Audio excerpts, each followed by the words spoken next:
my feet parallel, my spine straight, and then I start by moving my fingers this way. And I think the horses want to join. I'm circling this way, so I'm going from inside to outside. Yes, I know, nice to meet you. We go the other way. Good boy. We start to move the hands as if we're what we call presenting the teacups. And as I'm doing that, I'm sinking my spine. And then we can go the other way. So the movement is in the opposite direction. So I'm pulling the teacups in, and I'm sinking, rising, breathing in, breathing out.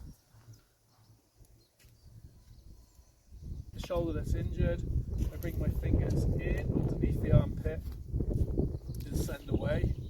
Bring my fingers in this way, send the arm away, rotate. So I'm creating this motion.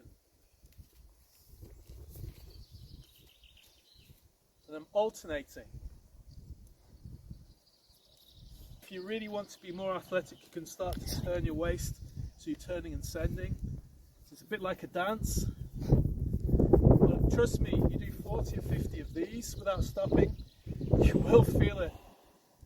And remember to breathe, turn your waist and turn. These basic movements can help mobilize the shoulder and strengthen it.